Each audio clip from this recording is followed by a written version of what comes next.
nombre es Rogelio Ramírez y llevo más de 20 años detrás del volante. Soy trailero de oficio, de esos que se avientan rutas larguísimas con tal de llevar el pan a casa. He rodado por casi todo México, desde las terracerías del norte hasta los caminos más bravos del sur. Pero si algo aprendí en todos estos años es que hay carreteras que uno nunca debe tomar de noche, por más apurado que vaya. La historia que voy a contarles no es una leyenda de esas que se pasan de boca en las fondas o en los paraderos. No es una anécdota chusca para entretener a los nuevos. Esto me pasó de verdad y desde entonces no soy el mismo. Nunca más volví a manejar por la libre de Celaya cuando cae el sol, ni aunque me doblen el pago. Todo empezó un martes por la noche. Venía de San Luis Potosí, cargado de autopartes rumbo a Irapuato. Mi idea era dormir en Celaya, pero me atrasé por un retén en Querétaro y terminé agarrando la libre federal ya casi a las 11. Esa carretera, la Federal 45, es solitaria como boca de lobo a esa hora, con apenas unas luces intermitentes de los ranchos lejanos. Nada más el rugido del motor, el rechinar de las llantas y el zumbido del viento. Ni una sola alma a la vista. Pasando un crucero despoblado, me parece que era cerca de El Puesto, una comunidad chiquita entre Apaseo y Celaya, la vi. A un lado de la carretera, justo bajo un poste torcido de luz, estaba parada una niña. No tendría más de 8 o 9 años. Vestía un vestidito blanco y traía una mochilita azul colgando del hombro. Lo más raro era que estaba haciendo dedo, como si esperara que alguien la llevara. Frené casi por inercia. No había lógica alguna para que una niña anduviera sola a esa hora en un tramo tan solitario. Bajé la velocidad y me orillé. Me asomé por la ventana y cuando iba a gritarle, me congelé. La niña ya no estaba ahí. Me quedé mirando a todos lados. Puse luces altas, me bajé del tráiler y revisé con la linterna. Nada, ni rastro. El aire se sentía denso, como si me hubieran metido de golpe en una cámara de refrigeración. Volví a subir, sacudí la cabeza y murmuré para mí mismo que seguramente me había confundido. Tal vez era el cansancio o la luz del poste que parpadeaba. Me senté, encendí el motor y justo cuando metí primera, algo me heló por dentro. Un susurro, bajito, casi al oído. Rogelio. Sentí que se me reventaba el corazón. Me quedé quieto, con las dos manos en el volante. No era una voz cualquiera, era la voz de una niña. Tragué saliva y volteé, muy despacio, hacia atrás. Y ahí estaba, sentada en el camarote, entre la cobija y mi mochila de herramienta, con las piernas colgando y las manos sobre las rodillas. Me miraba fijamente.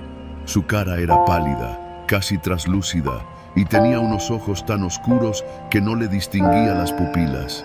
No sonreía, no lloraba, solo me miraba. ¿A dónde vas, Rogelio?, preguntó, sin mover los labios. Me paralicé. No podía pensar, no podía moverme. Un zumbido se metió en mis oídos, como si todo el ruido del motor desapareciera. Me sentía atrapado dentro de una burbuja, con ella. Intenté hablar, pero la garganta no me respondió. Entonces, sin aviso, la niña se deslizó desde el camarote y caminó hacia mí. No hizo ruido, no tembló la cabina, no se movió la suspensión. Era como si no tuviera peso. No debiste parar, dijo. Ahí fue cuando reaccioné. Grité. No un grito normal, sino un alarido desesperado como de animal herido. Me arrojé contra la puerta, salí rodando del tráiler y caí sobre el pavimento. Me raspé el codo, me torcí el tobillo. Me quedé ahí, tirado, jadeando como loco. Y lo peor es que el tráiler seguía encendido. Las luces, el motor, todo seguía como si nada. Y no se veía a nadie adentro. Pasaron unos minutos, no sé cuántos. Pude incorporarme, cojeando, y di la vuelta con mucho cuidado. El camarote estaba vacío. No había rastro de la niña, ni un mechón de cabello, ni una huella, ni la mochila azul. Revisé la cabina completa, los compartimientos, hasta debajo de los asientos. Nada. Pensé en llamar a la policía, pero ¿qué les iba a decir? ¿Que recogía a una niña fantasma? que me susurró mi nombre sin que yo se lo dijera. Me iban a encerrar en el manicomio. Me quedé ahí, con la puerta abierta y el pie en el estribo, dudando si volver a subir. Finalmente lo hice. Tenía que entregar la carga y no iba a quedarme a dormir en medio de la nada. Manejé con las luces altas y la radio a todo volumen. Necesitaba ruido, algo que me hiciera sentir que estaba en el mundo real.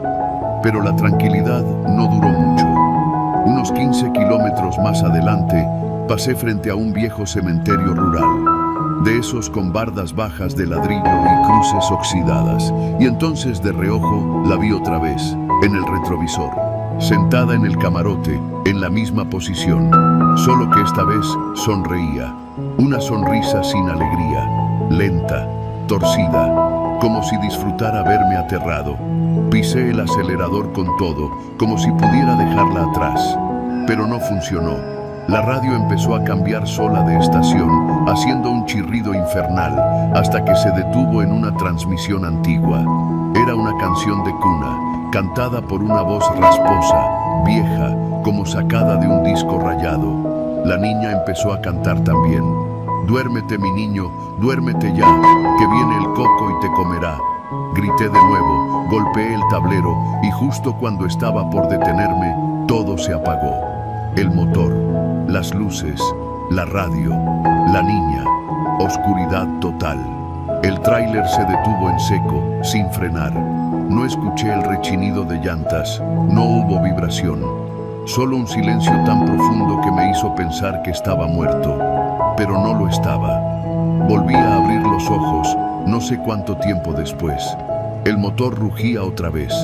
Estaba a punto de llegar a la entrada de Celaya. Un letrero verde me lo confirmó. «Bienvenidos a Celaya, Guanajuato». Y ella ya no estaba. Me estacioné en una gasolinera y me quedé ahí hasta que amaneció. No dormí. Solo miraba el camarote, esperando que se manifestara otra vez. Pero nunca lo hizo. Después de entregar la carga, pregunté a un par de compañeros si habían oído de alguna historia parecida. Uno de ellos, un veterano de los caminos, palideció cuando le conté lo de la niña. «Esa libre es tierra maldita, Ro. Dicen que por ahí atropellaron a una escuincla hace muchos años. Un trailero borracho que se dio a la fuga. Desde entonces, cada tanto, alguien la ve haciendo dedo. Pero no todos regresan para contarlo. Desde entonces, cada vez que paso por una carretera desierta, bajo el volumen de la radio y reviso los espejos antes de seguir, ya no recojo a nadie. Y por nada del mundo vuelvo a tomar esa maldita carretera de noche. A veces, cuando el sueño me vence y me echo una cabeceada en el camarote, juro que oigo mi nombre otra vez, bajito, como un susurro que me acaricia la nuca. Rogelio. Y yo sé que es ella, esperando, paciente, con su mochilita azul y esa sonrisa torcida.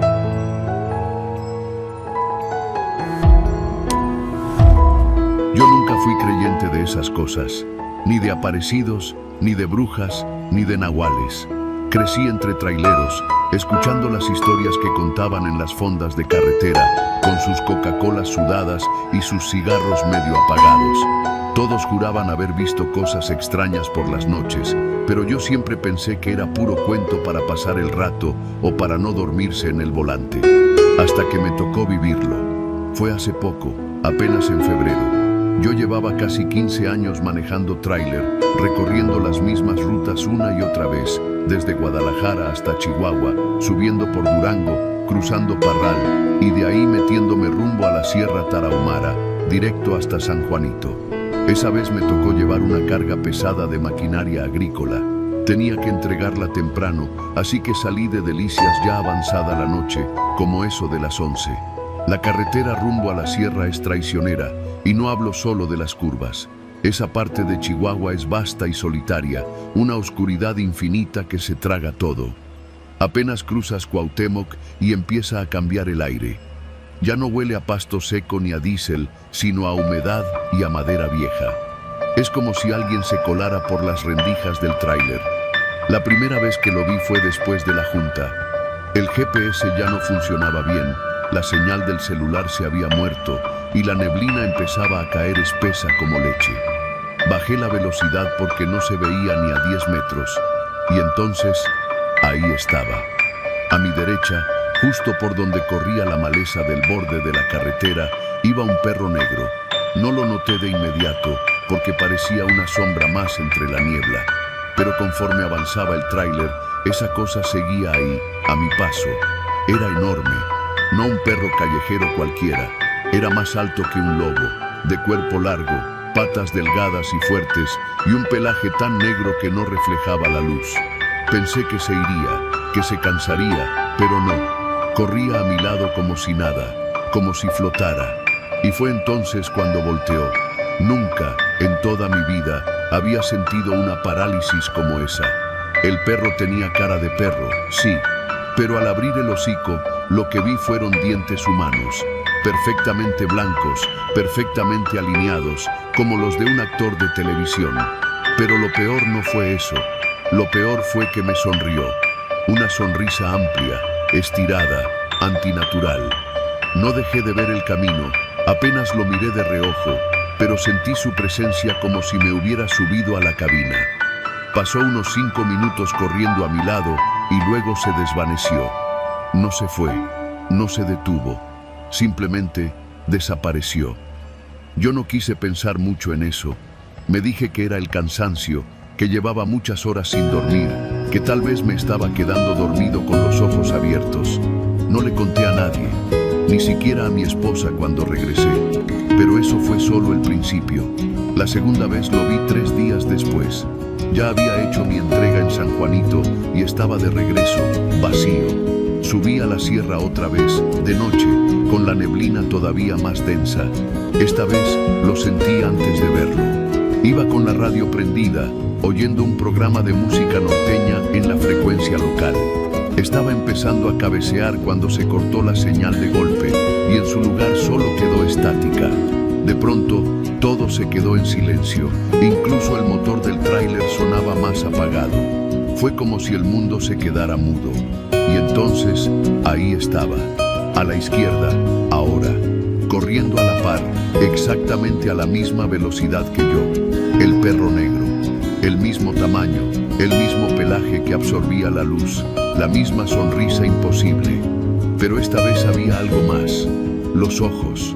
Tenía ojos humanos, marrones, grandes, como los de un niño triste, y no parpadeaban. Lo más perturbador no fue verlo, fue darme cuenta que lo esperaba. Algo dentro de mí sabía que iba a aparecer, como si mi cuerpo ya supiera el orden de los hechos, y una parte muy pequeña, muy enterrada, deseaba volver a verlo. Volvió a desaparecer justo al pasar por un pequeño altar de la Santa Muerte, uno de esos que dejan los choferes a la orilla del camino. Un foco rojo se encendía apenas, parpadeando. Después de eso, empecé a soñar con él. Cada noche, siempre lo mismo. Yo al volante, la carretera oscura, la niebla espesa, y él corriendo junto a mí, pero esta vez se subía al tráiler, se sentaba en el asiento del copiloto, con esos dientes tan fuera de lugar brillando en la penumbra. Nunca hablaba, solo me veía. Lo que pasó la última noche no fue un sueño. Era mi tercer viaje por esa misma ruta en menos de 2 semanas. Las entregas eran urgentes, me estaban pagando bien, así que no me quejé. Aunque ya no dormía bien, aunque empecé a sentirme observado todo el tiempo, incluso en mi casa. Esa vez no hubo neblina.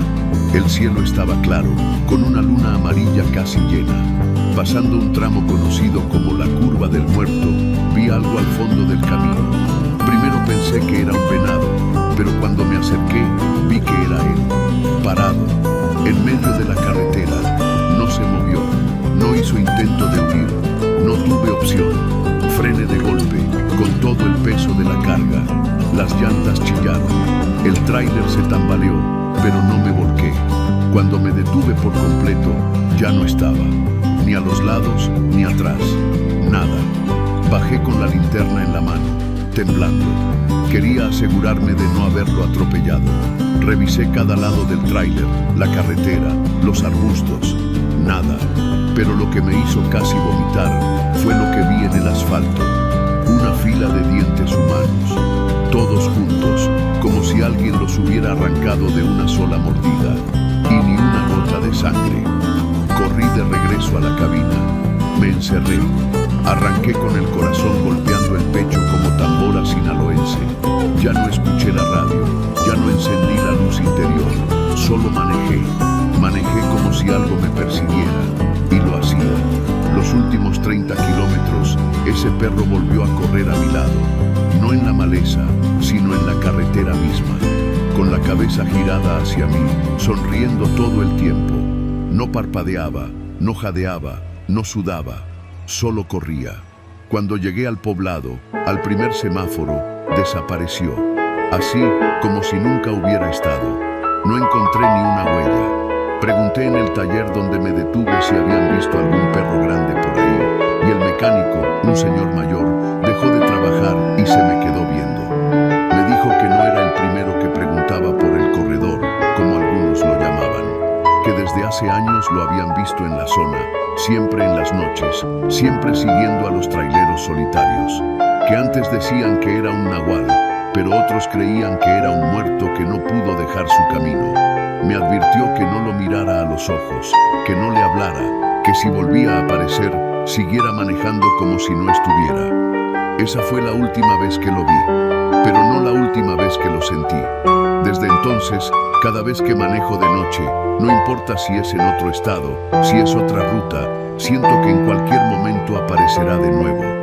No importa si voy acompañado. Hay noches en que, sin explicación, se me va el sueño en seco, como si alguien me tocara el hombro en la madrugada. Otras veces despierto y tengo las sábanas cubiertas de tierra, como si hubiera caminado dormido. Y lo peor es esto, cuando voy manejando y paro a revisar el tráiler, cada vez con más frecuencia, encuentro huellas en el lodo, pero no de perro, de pies humanos, descalzos, ya no sé qué es, pero lo que sí sé es que no quiere que lo olvide, y yo tampoco puedo, porque cada vez que cierro los ojos, vuelve a sonreír.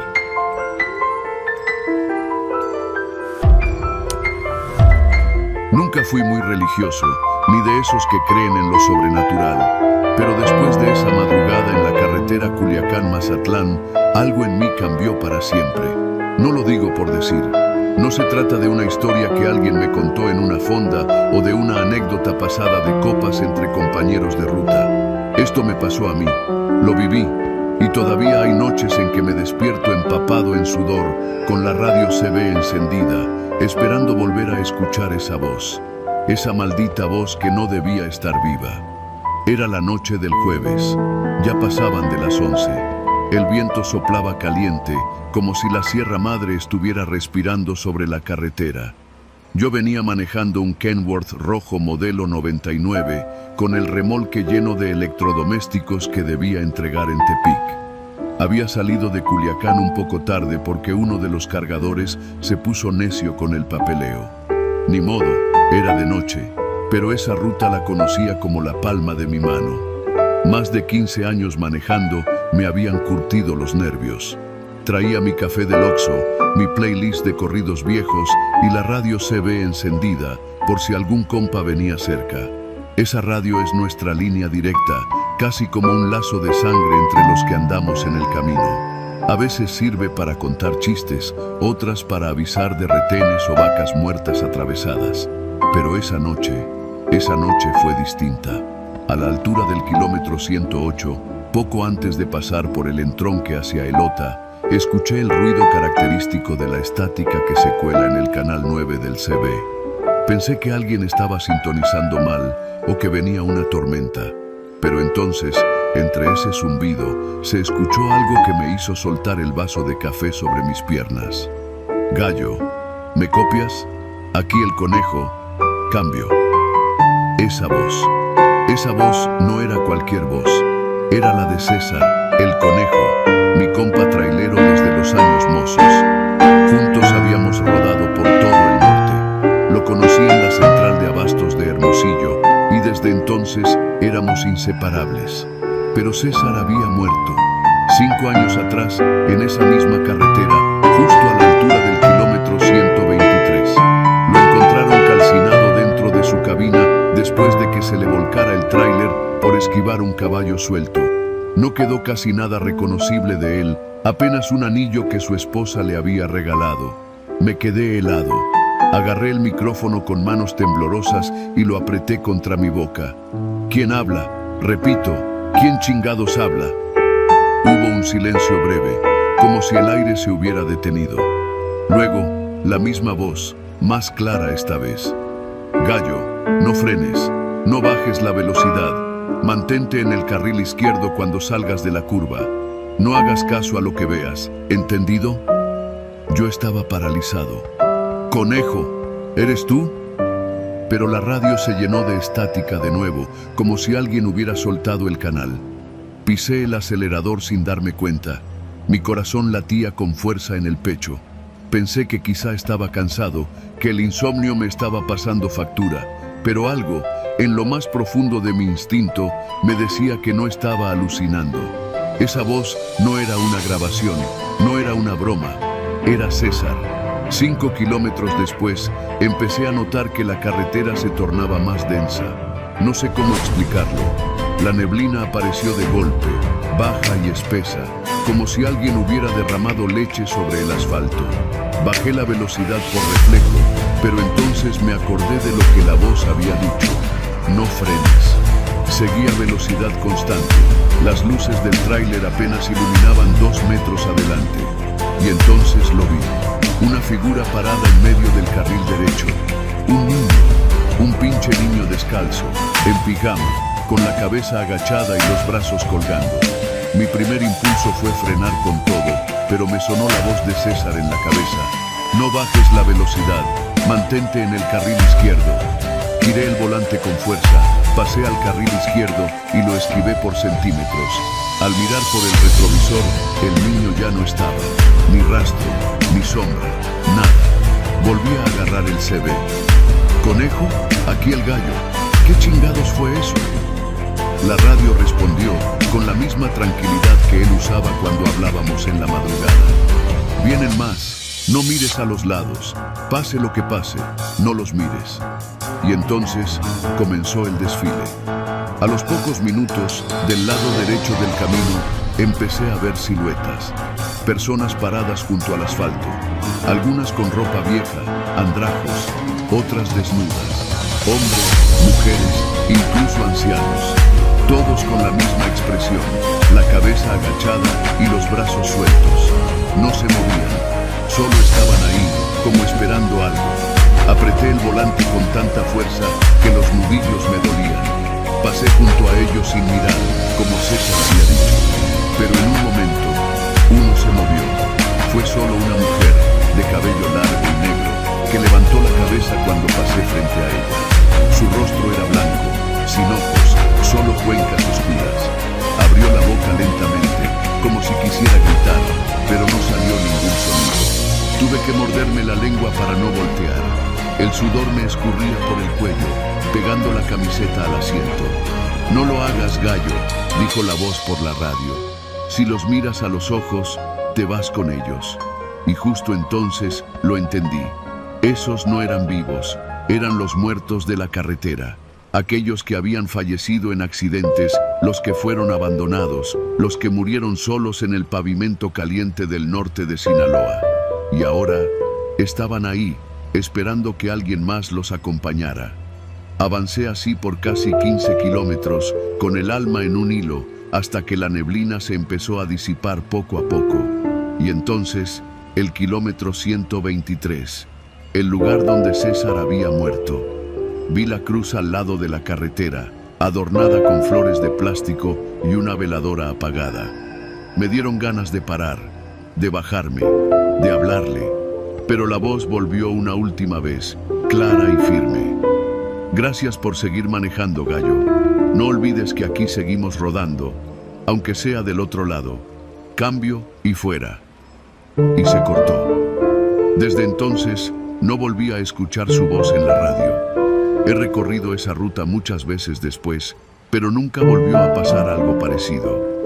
A veces, cuando paro en la gasolinera de Costa Rica, Sinaloa, me encuentro con otros choferes que hablan en voz baja de cosas raras que ven en la madrugada.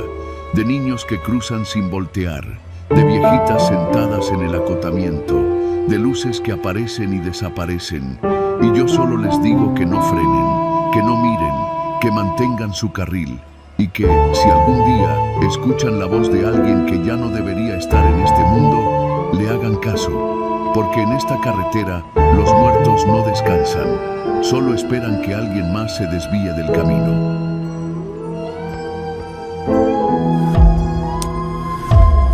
No sé si alguien vaya a creerme, pero lo que viví esa noche en la autopista Puebla-Orizaba me cambió para siempre. Desde entonces no puedo dormir más de 3 horas seguidas y cada vez que escucho el rugido de un tráiler a lo lejos, me sudan las manos y se me revuelven las tripas. He contado esto una sola vez y me juré no volver a hablar del tema, pero últimamente he soñado con ese túnel y siempre despierto con las uñas llenas de tierra. Tengo que soltarlo antes de que me consuma.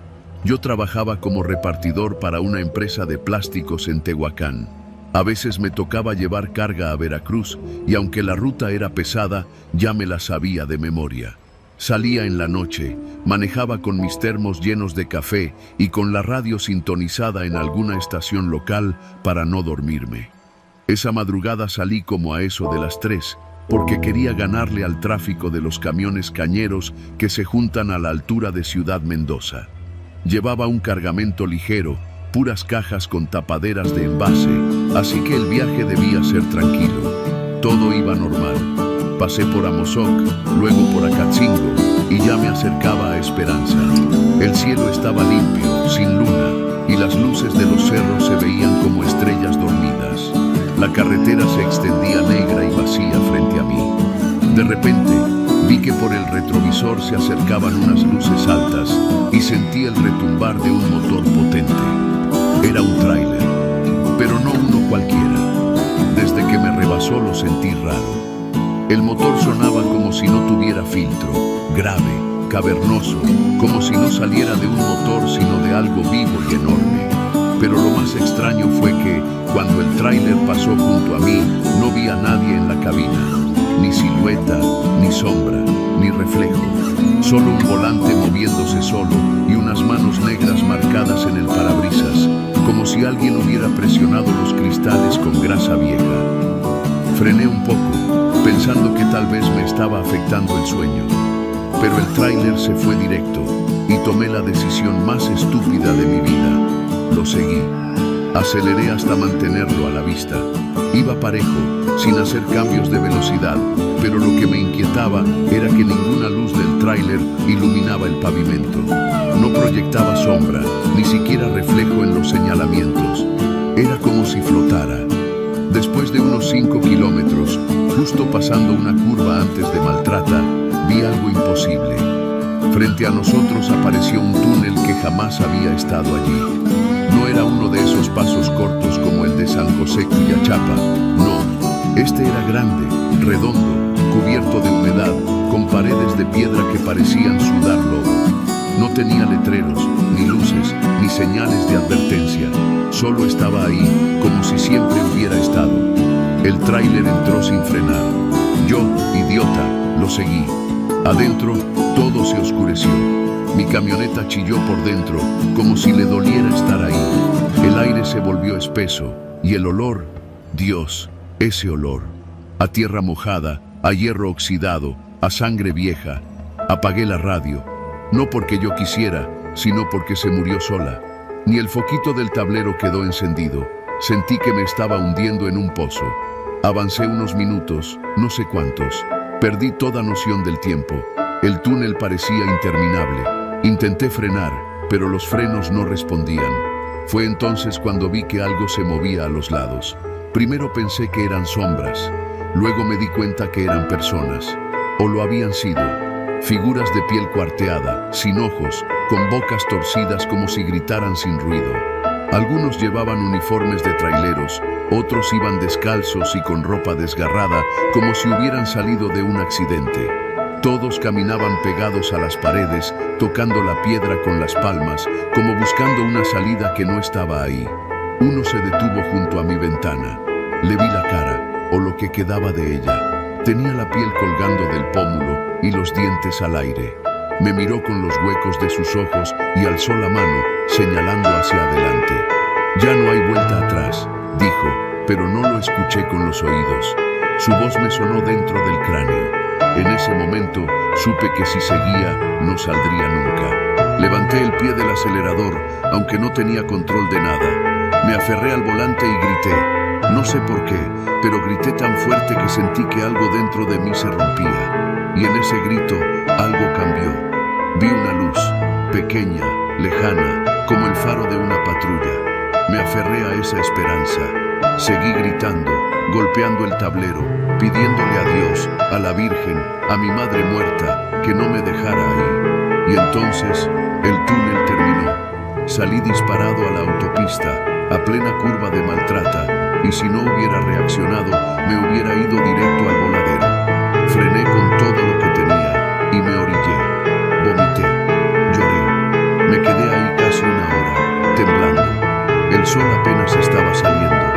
Cuando llegué a la caseta de Esperanza, le pregunté al operador si había un túnel en esa parte de la carretera. ¿Túnel?, me dijo, alzando una ceja. No, joven, desde Acatzingo hasta Córdoba no hay ningún túnel, solo el paso de Maltrata, pero eso es pura curva. ¿Seguro no se desvió? Le dije que no, que seguí la ruta, que un tráiler me metió ahí. El señor palideció un poco, me miró de frente. No habrá sido uno que va sin luces y sin conductor. Dicen que se aparece a veces entre las 4 y las 5 de la madrugada, que si lo sigues ya no regresas.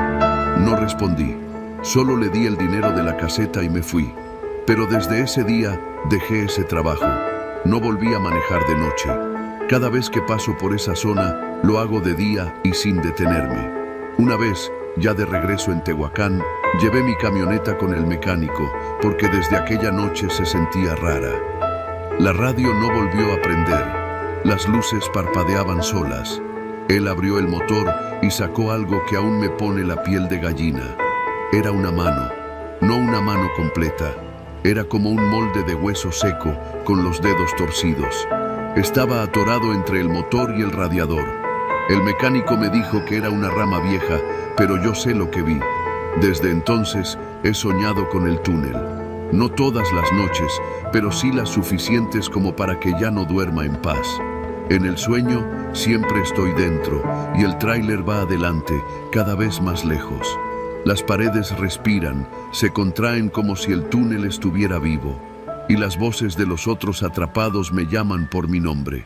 Una vez desperté con tierra bajo las uñas y con los zapatos llenos de lodo. Esa carretera no está limpia. Tiene algo que se mueve debajo del asfalto, algo que se alimenta de los que manejamos solos de noche. Si alguna vez entre Puebla y Orizaba un tráiler sin luces te rebasa, no lo sigas. Nunca lo sigas.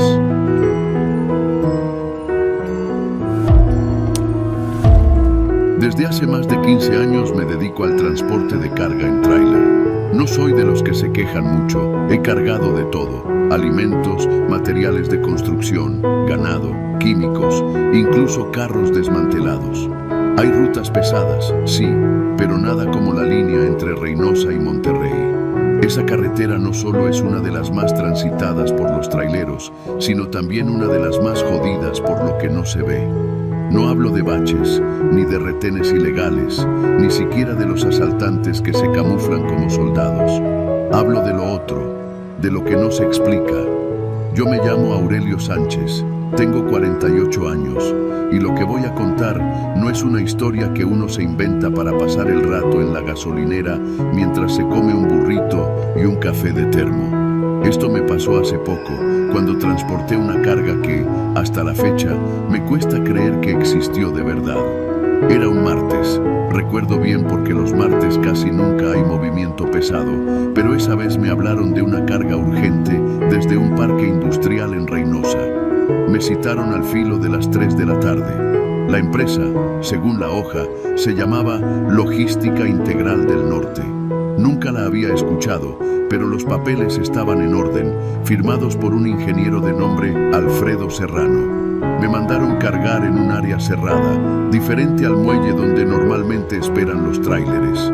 La bodega estaba alejada, al fondo del parque, casi al lado de una cerca oxidada que da con una zona baldía. Cuando llegué, ya tenían lista la plataforma. Lo raro fue lo que vi. No era mercancía normal. Eran tambores metálicos, de esos grandes, sellados con abrazaderas industriales, cada uno pintado de negro y marcado con letras blancas. Todos decían, material biológico, no abrir. Eran 12 en total. Los subieron con una grúa eléctrica, sin dejar que me acercara. Ni siquiera dejaron que bajara de la cabina. Una vez que terminaron, se acercó un tipo que vestía como personal de limpieza industrial, con traje blanco y cubrebocas, y me dijo que llevara la carga directamente a una bodega en Escobedo, Nuevo León. Que no hiciera paradas, que no abriera las puertas, que no respondiera si alguien preguntaba. Me ofrecieron el doble de la tarifa normal, en efectivo. Firmé.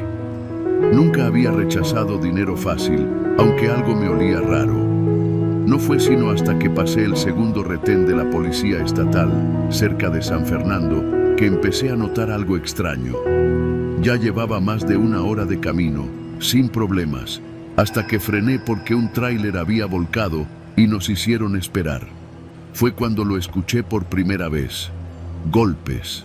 Al principio pensé que venían de afuera, como si alguien se hubiera estrellado contra la caja por accidente. Pero eran internos. Eran 3 golpes secos, como si alguien estuviera tocando desde dentro de uno de los tambores. Tragué saliva.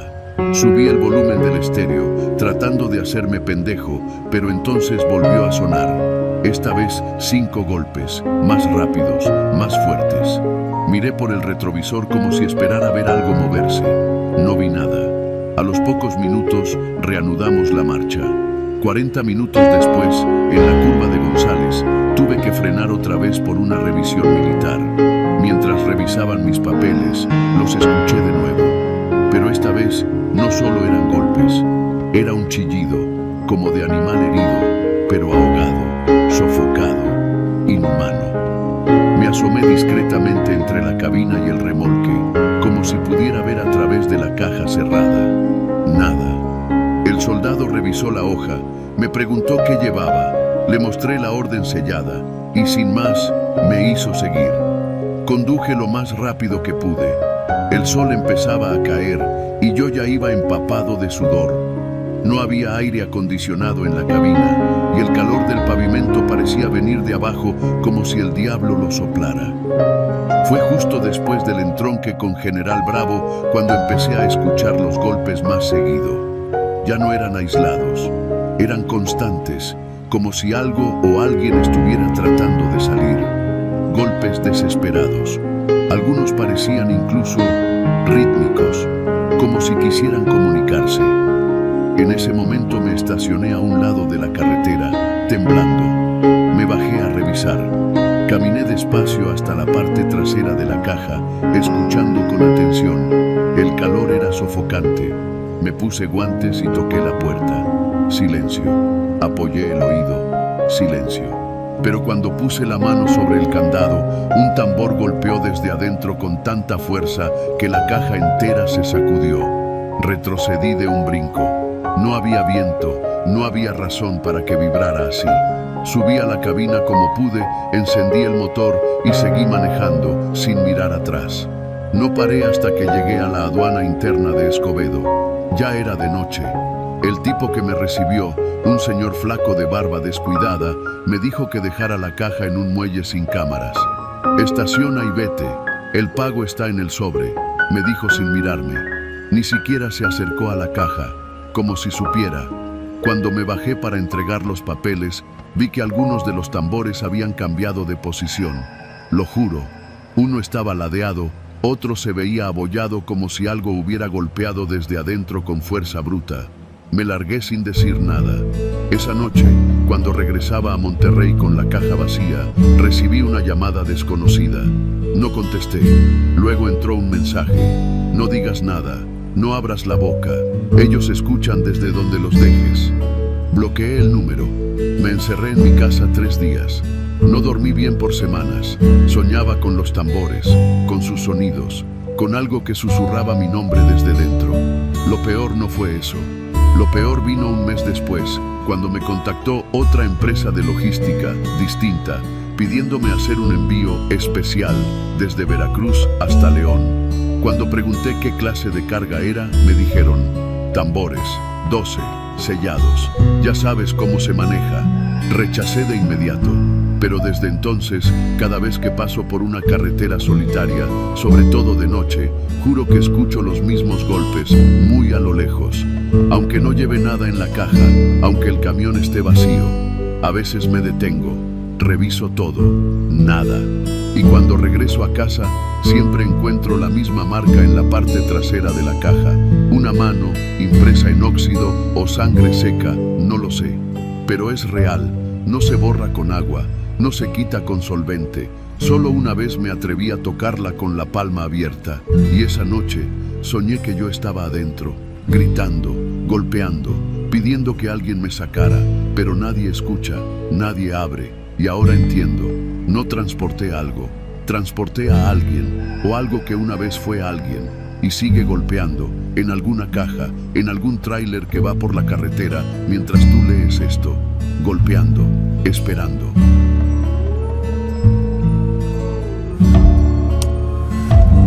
Hay una parte del tramo entre Toluca y Valle de Bravo que siempre se me hizo pesada, no por el clima, que es brumoso la mayor parte del año, ni por lo solitario del camino, sino por una curva en particular. Los traileros la conocen bien. Le dicen la curva blanca, y no es por el color del pavimento, ni porque haya alguna señal pintada así, sino por la historia que corre entre los que, como yo, vivimos de cargar mercancía y devorar kilómetros. Yo llevaba más de 15 años manejando tráiler. Mis rutas eran, la mayoría de las veces, nocturnas. Tenía mi propio camión, un Kenworth viejo pero bien cuidado, que heredé de mi padre. Era mi segundo hogar. Le tenía respeto, casi como si fuera un ser vivo. Tenía pegado un crucifijo en el tablero, justo al centro, donde lo podía ver entre el velocímetro y el medidor de gasolina. Mi mamá me lo dio el día que salí solo por primera vez. Pa' que te cuide, mijo, y te regrese, me dijo con los ojos brillosos. Nunca me consideré creyente, pero el crucifijo ahí seguía, firme, casi soldado con cinta y fe. Esa noche regresaba vacío desde Valle de Bravo. Había entregado unos tanques para un campamento y me venía de bajada por la Federal. Eran poco más de las 3 de la mañana y la niebla estaba densa, como si alguien la hubiera escupido sobre la sierra. Encendí las luces antiniebla y bajé la velocidad. A lo lejos, entre los árboles, se veían las luciérnagas, o al menos eso pensé. Luces pequeñas que parecían flotar, ir y venir. Pasé por el entronque de Amanalco y seguí, sabiendo que en unos 15 minutos estaría en la curva blanca. Lo primero raro que noté fue el aire dentro del tráiler. No me había percatado, pero empecé a ver mi propio aliento. Revisé la temperatura. Afuera estábamos a unos 5 grados, normal para esa altitud, pero adentro parecía como si alguien hubiera abierto una puerta al frío del infierno. Apagué el estéreo. Me incomodaba el sonido del silencio. Solo se oía el motor ronroneando bajo, arrastrando el peso de la caja vacía. Y entonces lo vi. El crucifijo giró. Así, sin viento, sin vibración fuerte, sin curva pronunciada. Giró sobre su propio eje, despacio, como si algo invisible lo empujara. No cayó, solo giró hasta quedar de cabeza. Frené un poco, inquieto, mirándolo. En cuanto el tráiler comenzó a bajar la velocidad, lo vi. A lo lejos, entre la bruma, apareció una figura. Era una mujer. Venía corriendo, descalza, vestido blanco, largo, manchado de algo oscuro. El cabello le tapaba el rostro, pero corría directamente hacia el camino, como si no me viera, o como si quisiera que la atropellara. Faltaban unos 30 metros, quizá menos, cuando grité y frené de golpe. Las llantas rechinaron. El volante vibró con fuerza entre mis manos. La figura desapareció. Así, como si se hubiera fundido con la niebla. Me quedé helado. Bajé del tráiler, revisé con la lámpara la cuneta, los matorrales, incluso el frente del camión, temiendo encontrar sangre o restos de ropa atorados en la defensa. Nada, todo limpio. Volví a subir. El crucifijo seguía de cabeza. No me atreví a tocarlo. Arranqué, con el estómago revuelto y los brazos tensos como piedra. Apenas avancé 20 metros, el crucifijo volvió a girar, esta vez más rápido, como si algo lo hubiera empujado con coraje, y la mujer volvió a aparecer, más cerca, corriendo. Ya podía distinguir que tenía los pies sucios, cubiertos de tierra, y algo que parecía barro o sangre en las manos. Me miraba, ahora sí.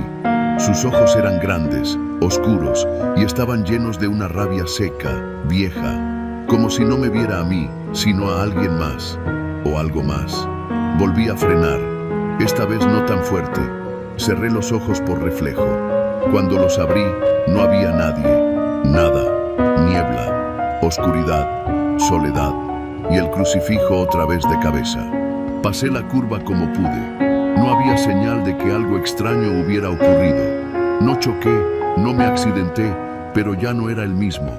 Algo se me quedó pegado, como si una parte de mí se hubiera bajado del tráiler en esa curva y otra, ajena, se hubiera subido. Esa fue la primera vez. La segunda ocurrió una semana después. Misma ruta, misma hora, la misma curva. Pero esta vez, el crucifijo empezó a girar antes. Justo al salir de Amanalco, se detuvo, volvió a girar, como si algo lo estuviera calibrando. Y yo supe que venía, que otra vez la vería. Y así fue. Esta vez no corría. Estaba parada a la orilla del camino, con el vestido sucio pegado al cuerpo por la humedad. Me miró mientras pasaba junto a ella. No intentó cruzar. Solo giró el cuello como si tuviera cables en lugar de huesos, siguiéndome con la cabeza ladeada. Me dio la impresión de que sus labios se movían, como si estuviera diciendo mi nombre. Frené a unos metros.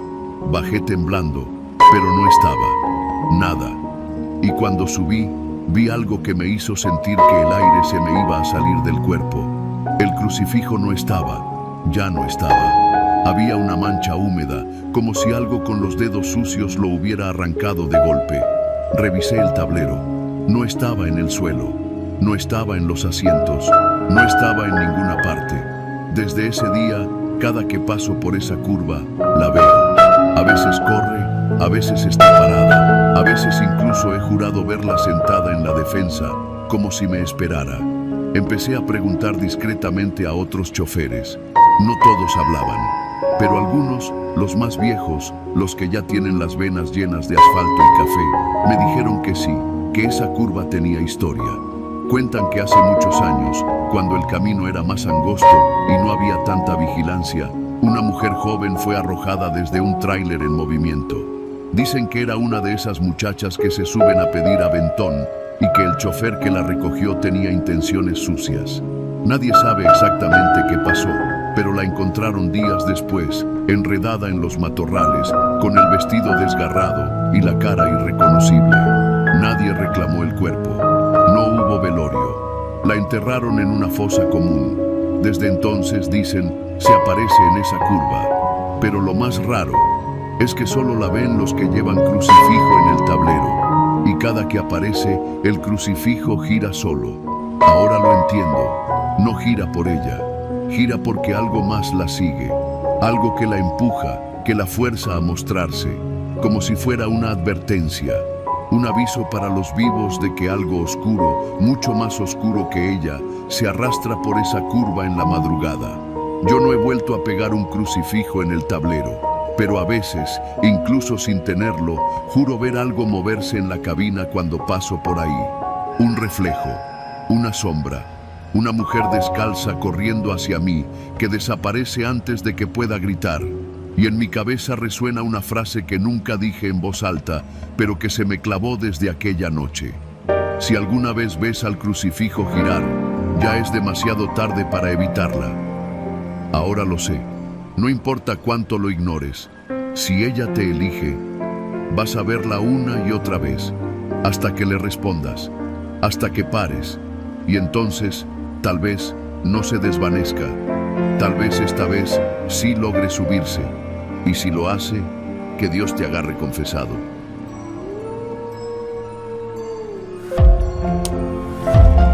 Yo no soy de los que se espantan fácil. Nací en Uruapan, pero desde hace varios años vivo en Guadalajara por trabajo. Me dedico a instalar fibra óptica en comunidades rurales, y eso me obliga a moverme por toda la región del occidente. He cruzado rancherías, caminos de tierra, brechas polvorientas, pueblos donde todavía cocinan en hornillas de barro. Por eso, cuando acepté el trabajo en una localidad llamada Tierra Fría, cerca de Tepalcatepec, no vi mayor problema.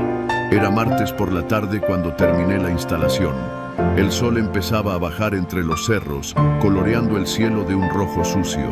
Me despedí del encargado del centro comunitario y me subí a la camioneta. Ya conocía el camino de regreso, pero de todas formas encendí el GPS por costumbre. Tenía que llegar a Peribán a dormir y de ahí al siguiente día seguir hacia Los Reyes. La señal estaba algo débil, pero después de unos segundos, el GPS recalculó la ruta y me ofreció una alternativa. Ruta más rápida disponible, 38 minutos menos, decía. Le di a aceptar. Ahí fue donde empezó todo. A los pocos kilómetros, la voz del GPS cambió. «Yo te llevo a casa, tío», dijo una voz infantil, como de una niña chiquita, apenas un susurro que me heló el pecho. Pensé que era un bug. El sistema a veces falla cuando no tiene buena conexión, pero había algo en esa voz. No sonaba como una grabación, sonaba real, como si una niña estuviera sentada ahí en el asiento de atrás. Miré por el retrovisor. Nada. Solo las cajas de herramientas y los cables enrollados. Seguí avanzando. El GPS indicaba un giro a la izquierda por un camino que no reconocía. Era una brecha angosta, cubierta de maleza, como si nadie hubiera pasado por ahí en años. Me detuve un momento, dudando. A lo lejos se escuchaban grillos y el eco de una vaca. Volví a escuchar la voz. «No tengas miedo, tío. Ya casi llegamos». Sentí la piel de los brazos tensarse. Apreté los dientes y me adentré en la brecha. Al principio, solo era un camino terroso, rodeado de mezquites y huizaches. Pero conforme avanzaba, los árboles parecían cerrarse más y más, como si el monte quisiera tragarse el camino. El sol se había ocultado completamente y la camioneta apenas iluminaba unos metros por delante con los faros. De pronto, sentí que las llantas pasaban por algo blando. Pensé que era lodo, pero al bajar a revisar, descubrí que el suelo estaba cubierto de hojas negras, marchitas, como podridas, y olían a algo rancio, como carne vieja. Me subí rápido de nuevo. No había señal. El GPS seguía marcando la ruta, pero ahora los caminos no tenían nombre y la pantalla parpadeaba intermitentemente. El dibujo del cochecito parecía moverse sobre la nada. «Tío, ¿quieres conocer a mi familia?», preguntó la voz, más cerca esta vez, como si estuviera justo detrás de mí. No respondí. Solo seguí manejando. Ya no podía dar vuelta atrás. La brecha era tan angosta que apenas cabía la camioneta y los arbustos del lado izquierdo parecían haberse cerrado detrás de mí. Algo me decía que, si intentaba retroceder, el camino ya no estaría. Avancé durante lo que sentí como media hora. Empecé a ver cosas que no tenían sentido. Gallinas muertas colgando de los árboles, botellas con listones rojos amarradas a ramas, figuras hechas con huesos pequeños, como de aves. Unas tenían cabello humano trenzado en el centro. Pasé junto a un tronco partido en dos que parecía tener marcas de uñas, como si algo o alguien lo hubiera desgarrado por dentro. Entonces la voz dijo: «Tío, ya llegamos». Frente a mí, el camino se abrió en un claro donde había una casa vieja, hecha de adobe, con un tejado desfondado y ventanas rotas. No había luz, pero del interior salía un resplandor tenue, como si algo ardiera lentamente dentro. Pensé en dar la vuelta, pero el GPS insistía: «Has llegado a tu destino». La camioneta se apagó sola. El motor simplemente murió. Al girar la llave, no respondía. Apagué todo, incluso las luces. Quedamos en completo silencio, y ahí fue cuando la escuché reír. No era una risa infantil cualquiera, era como si se riera con odio, como si le divirtiera verme atrapado. Algo golpeó el toldo de la camioneta, luego otro golpe, más fuerte. Salí corriendo, con la linterna en mano. No vi nada arriba, pero al iluminar el monte, noté algo entre los arbustos. Una figura encorvada, del tamaño de una niña, pero con el rostro cubierto por un velo negro. Estaba parada sobre la tierra, descalza. Su piel, o lo que parecía su piel, tenía un color terroso, como si estuviera hecha de lodo seco. Me quedé helado. La figura levantó un brazo y señaló hacia la casa. No sé por qué, pero fui. Entré. El interior olía a copal y humedad. El resplandor venía de un cirio encendido en el centro de un altar hecho con huesos y retratos viejos. Había fotos de niños, todos con los ojos tachados con... Yo no soy de los que se espantan fácil. Nací en Uruapan, pero desde hace varios años vivo en Guadalajara por trabajo. Me dedico a instalar fibra óptica en comunidades rurales, y eso me obliga a moverme por toda la región del occidente. He cruzado rancherías, caminos de tierra, brechas polvorientas, pueblos donde todavía cocinan en hornillas de barro. Por eso cuando acepté el trabajo en una localidad llamada Tierra Fría, cerca de Tepalcatepec, no vi mayor problema. Era martes por la tarde cuando terminé la instalación. El sol empezaba a bajar entre los cerros, coloreando el cielo de un rojo sucio. Me despedí del encargado del centro comunitario y me subí a la camioneta. Ya conocía el camino de regreso, pero de todas formas encendí el GPS por costumbre. Tenía que llegar a Peribán a dormir y de ahí al siguiente día seguir hacia Los Reyes. La señal estaba algo débil, pero después de unos segundos, el GPS recalculó la ruta y me ofreció una carbón. Y en la pared, pintado con sangre, un mensaje. El que entra por ella nunca vuelve igual. Escuché pasos a mis espaldas. Volteé. Era la niña, pero ahora veía su cara. No tenía ojos, solo dos cuencas oscuras que parecían tragarte la mirada. Tenía la boca cosida con hilo rojo, pero eso no le impedía hablar. Su voz resonaba como si viniera de otro lado, de muy lejos o de dentro de mí. Te dije que yo te llevaba, pero aquí es donde vive mi tío ahora. Sentí un dolor en el pecho, como si algo me jalara hacia el altar. Me caí de rodillas. El aire se volvió denso, sofocante. Escuchaba cantos, oraciones en náhuatl, mezcladas con llanto. La niña caminó hacia mí, y a medida que lo hacía, el suelo se llenaba de huellas pequeñas, negras, como si su paso marcara el lugar con muerte. No sé cómo, pero logré ponerme de pie. Corrí hacia la puerta, empujé con todas mis fuerzas y me lancé fuera de la casa. La linterna cayó, pero seguía encendida. Atrás de mí, la casa parecía desmoronarse lentamente, como si se deshiciera en polvo. Subí a la camioneta. El motor no respondía. Golpeé el volante, grité, y entonces escuché, muy bajito, una voz desde la radio apagada. Tío, si no quieres quedarte, tendrás que pagar el camino. La camioneta arrancó sola. Las luces se encendieron. El GPS volvió a activarse, pero ahora solo decía una palabra: corre. No cuestioné nada. Aceleré.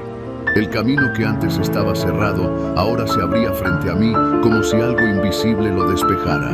Atrás, pude ver por los espejos retrovisores una decena de figuras pequeñas corriendo entre los árboles. Niñas, todas sin ojos, todas con la boca cosida. Sus gritos no se oían, pero dentro de mí sentía que clamaban mi nombre. Salí de la brecha y llegué a la carretera. No me detuve hasta ver los primeros postes de luz de Peribán. Cuando entré al pueblo, la camioneta se apagó otra vez, pero esta vez supe que ya estaba a salvo. Esa noche dormí en un hotelito cerca del mercado municipal. No podía cerrar los ojos. Cada vez que parpadeaba, veía esas cuencas negras, esa sonrisa cerrada con hilo rojo. Y todavía, de vez en cuando, el GPS me ofrece rutas que no deberían existir. Rutas por caminos que no están en ningún mapa. Nunca acepto. Pero hay días en que la voz vuelve, muy bajito, en los momentos más callados del día. ¿A dónde vas, tío? ¿Quieres que te lleve?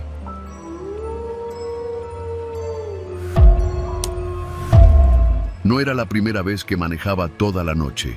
Ya era costumbre cargar desde la central de abastos de Iztapalapa rumbo a Cuernavaca, con verduras para el tianguis del lunes. La madrugada estaba pesada, con una neblina baja que se pegaba al parabrisas como si quisiera detenerme. Llevaba la radio encendida, pero ya ni le ponía atención. Solo quería llegar, descargar y buscar un buen menudo para el desayuno. Pasaban de las 3 de la mañana, según el reloj viejo que llevaba colgado con cinta negra en el tablero del tráiler. Todo iba normal hasta que, justo al pasar el letrero de Poblado El Capulín, un bulto se me atravesó de la nada. Alcancé a ver a un hombre tambaleándose sobre el asfalto, como borracho, con los brazos colgando y la mirada ida. No tuve tiempo ni de frenar.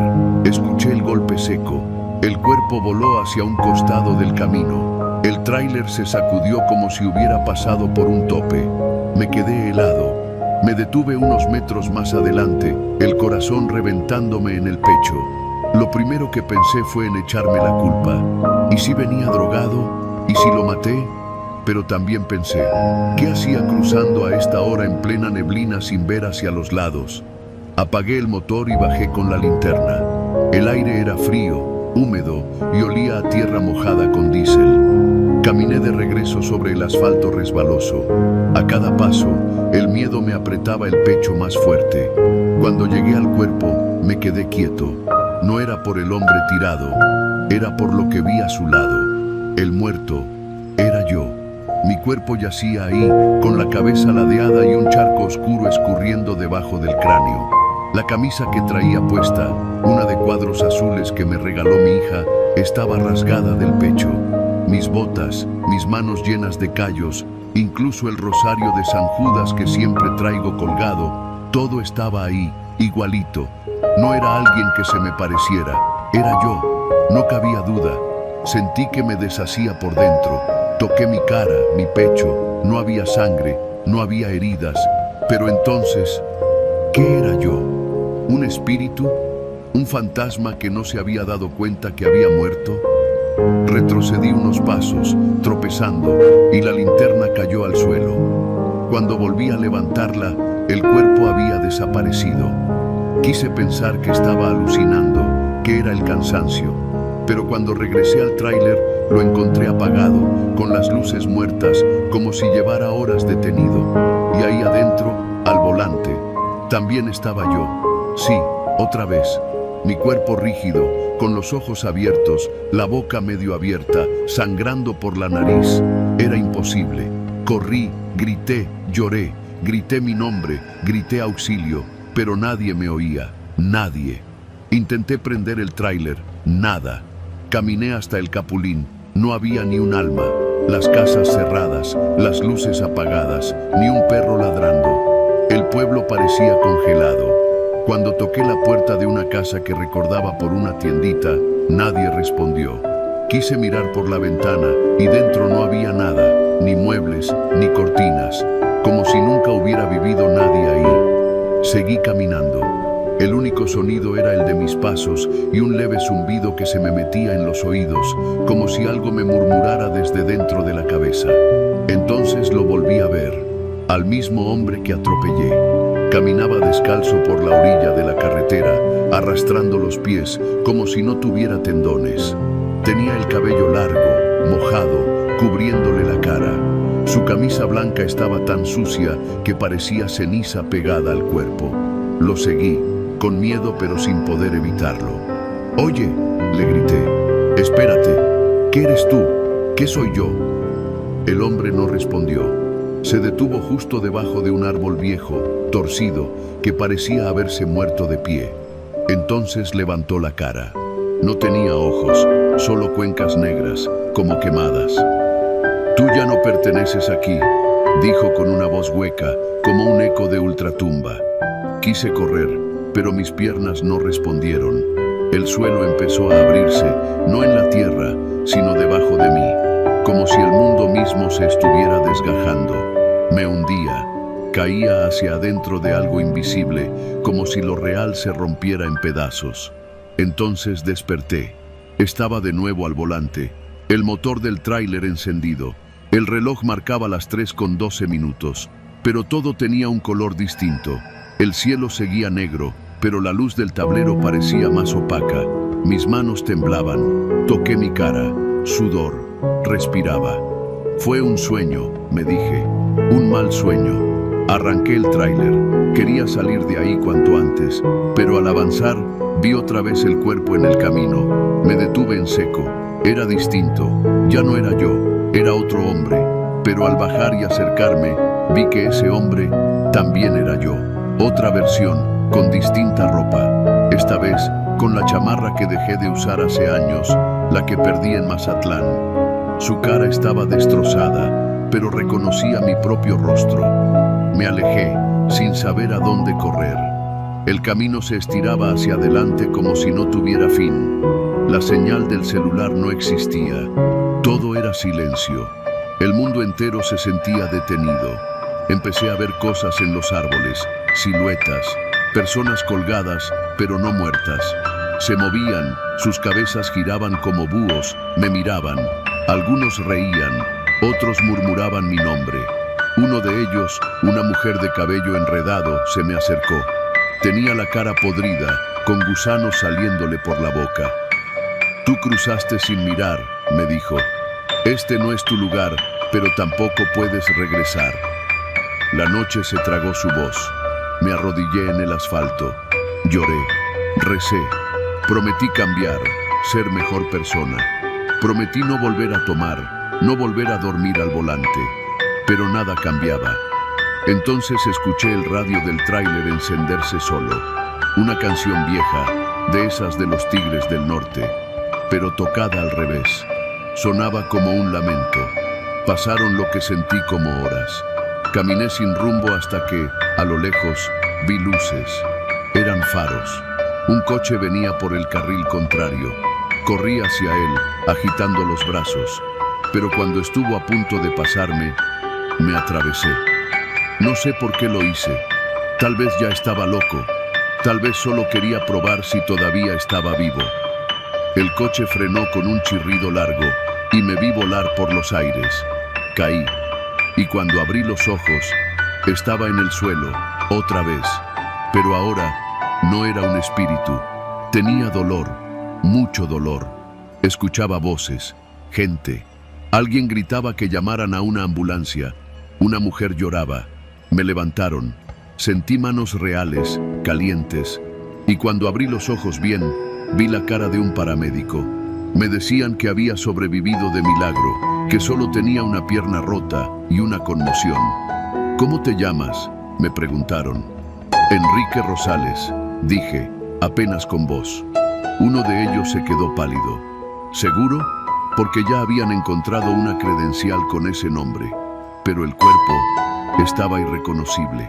No entendí, hasta que vi, cubierto con una sábana, no muy lejos del tráiler, otro cuerpo. También era yo. Desde aquella noche no he vuelto a manejar. Me regresé al pueblo con mi hija. A veces me despierto gritando, soñando que estoy atrapado en esa carretera, viéndome morir una y otra vez.